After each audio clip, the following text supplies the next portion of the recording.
what exactly happened to Chief Obafemi Awolowo that made the federal government to imprison him and charge him with treason? Now, share this video so that you get to know what happened to Chief Obafemi Awolowo and how he went to prison. Other people will also learn. Okay, Know Your History is here to rectify the things. Okay, now following Nigeria's independence in 1960, we all knew that the way politics is going in Nigeria, that political parties were formed between regional lines. Okay, the North has the MPC, the Northern People's Congress, and then the Western region has the Action Group headed by Obafemi Awolowo.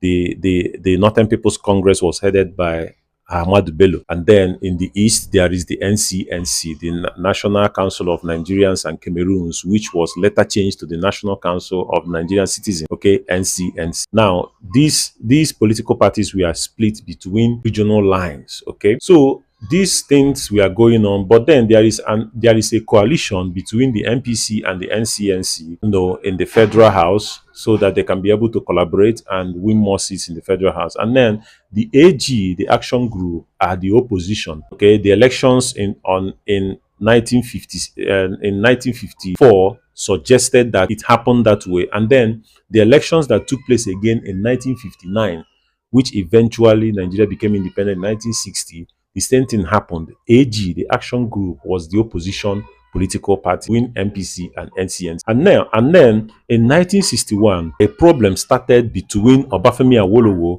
who was at the Federal House of Representatives, and the Premier of Western Region, who was in the person of Samuel Akintola. Now, some school of thought suggested that Samuel Akintola was in favor of the MPC, the Northern's MPC. He wanted a coalition with MPC. But then Chief Obafemi Awolowo don't want that kind of coalition. Okay, so the problem started between the both of them. And then after a period of time, the governor of Western Region removed Samuel Akintola as the premier of Western Region. And then Samuel Akintola is not going to back down with a fight.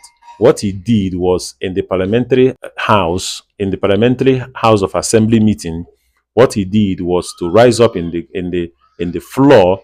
And then his opponents, his supporters, started dancing on the floor while the meeting was going on. They started dancing, and reportedly, one of them carried the mace and aimed at the chairman of the assembly, and threw that mace at the chairman of the assembly, who dodged the mace, and then fighting erupted. And then the fighting continued for days. The politicians weren't fighting themselves; their thugs were fighting each other. Okay, and then as this thing was going on, as this crisis was going on, the police was called in to stop, the whole thing, and they couldn't. But then the military was used to stop whatever fighting that was going on between the thugs fighting each other. But then Samuel Akintola has been removed from his position and was replaced by a man called Adegbenro. Then this Adegbenro was a supporter of Chief Obafemi Awolowo. And then it seems as if Awolowo has won.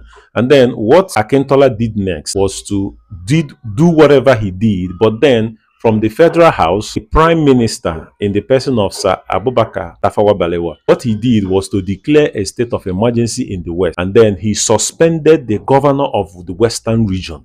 He suspended the governor. And then he removed Adegbenro and replaced him with a man known as Maje Kondumi. Okay? He replaced him with a man, with a sole administrator, Maje Kondumi.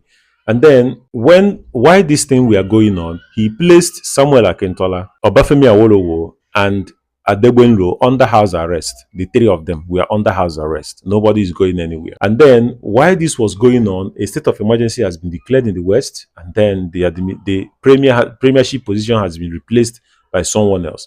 While this was going on, now the prime minister instituted a commission known as the Coca Commission. Okay, this is a commission of inquiry, and they were given the task of looking into Action Group's revenue. Okay, they have to look into Action Group's revenue.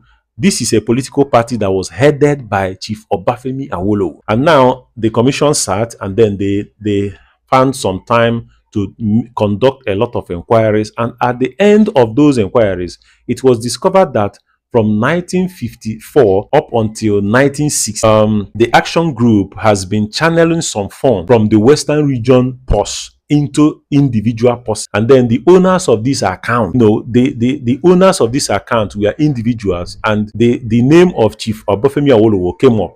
And then the name of one of his supporters, Chief Anthony Enahoro, also came up, that the Western Region revenue were being stolen, and then we are channeled into the pockets of these individuals. Other people's names were also mentioned. And then reportedly, between this period from 1954 until 1962, these people that has been taking money from the Western region has stolen up to 10 million pounds. In those days, that was a lot of money. And then these acquisitions were laid, and then Chief Obafemi Awolowo was arrested, and then his supporter, Chief Anthony Enahoro, escaped and left for Britain. But after some time, he was deported, and then he was summarily arrested, and then the trial started. Now, when the trial started, more evidence was uncovered. The evidence was uncovered was that the aim by which the action group leader, Chief Obafemi Awolowo, the aim of taking that money was to train some people, was to conduct a coup. He was to use that money to train some people and to import ammunition into the country that he was going to use to overthrow the federal government on the 23rd of September 1962. Those were the charges leveled against him. And then after all the case, the High Court in Lagos ruled that Obafemi Awolowo was to be sentenced to 10 years in prison, and Chief Anthony Enahoro was to be sentenced to 15 years imprisonment. And then it didn't stop there. What happened next was an appeal coming from Obafemi Awolowo. When he appealed, and then they got to the appeal court in those days in 1962. Now, the appeal court looked into the matter and reduced Chief Obafemi Awolowo's sentence from 10 years to 7 years, and then reduced Chief Anthony Enahoro's sentence from 15 years to 10 years. So that's exactly how it happened, as was reported by history. Know your history. Share this video so that others will learn. Let me come and be going.